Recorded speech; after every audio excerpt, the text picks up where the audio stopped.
तो और कभी भी खाना खाने के साथ पानी नहीं पीना, आधा घंटा पहले या 40 मिनट बाद पानी पीना है। भोजनांते विषम बारी।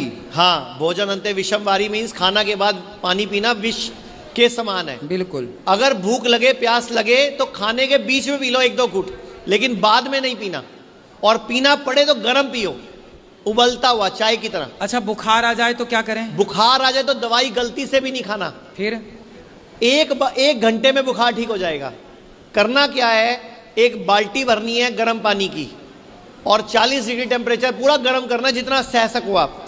उसमें इतने घुटने तक पाँव डुबो के बैठना है और जैसे ही पानी ठंडा होने लगे 2 डिब्बे निकालने हैं, 2 डिब्बे गर्म डालने हैं।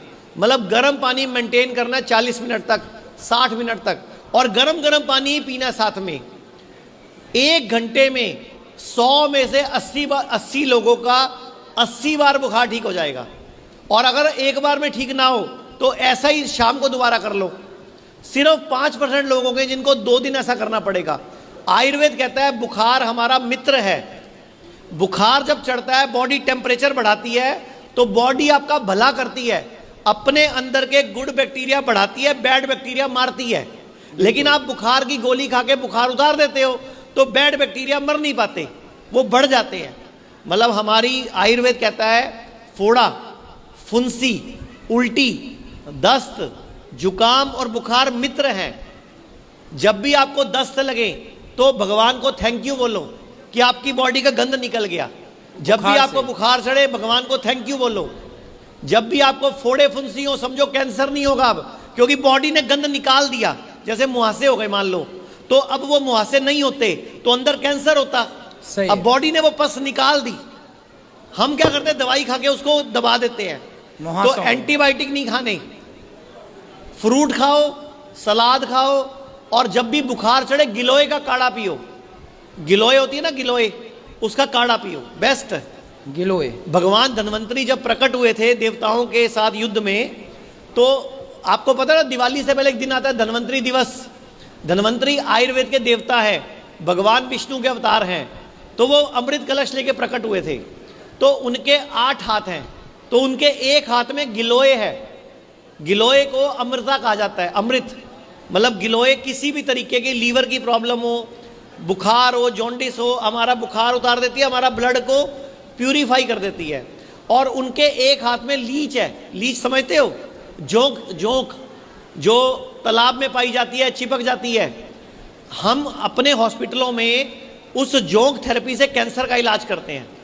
जैसे मान लो किसी के यहाँ पे कैंसर की गांठ है तो यहाँ जोंक लगा देंगे, वो सारा गंदा खून चूस जाएगी और आपकी बॉडी में अपनी लार छोड़ देगी, वो गांठ खत्म हो जाएगी। अच्छा ये बताइए, जब वो जोंक किसी का गंदा खून पीती है और फिर वही जोंक यदि आपने दूसरे मरीज को दी तो? जब एक बार जोंक लगती है उसके बाद 15 दिन का जोंक का रेस्ट होता है। अच्छा। जोंक के ऊपर निशानी लगाते हैं हम, उस जोंक को अलग बर्तन में रख देते हैं।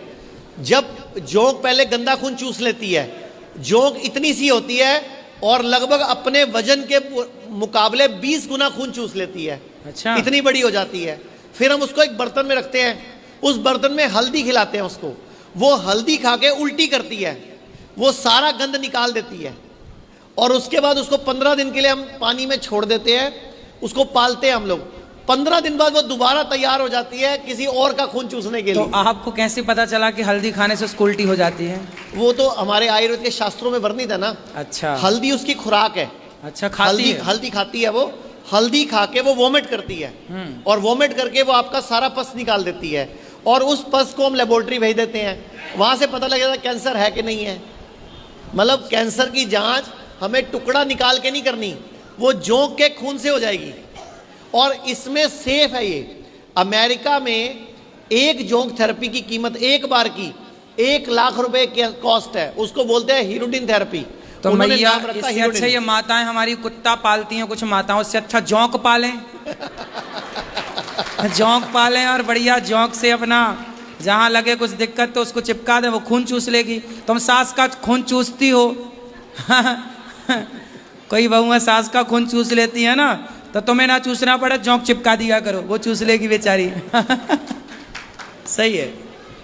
तो समझ रहे, तालाबों में जोंक समझते हैं आप लोग? हाँ। जो ये जोंक है ना, जो ये वाली जोंक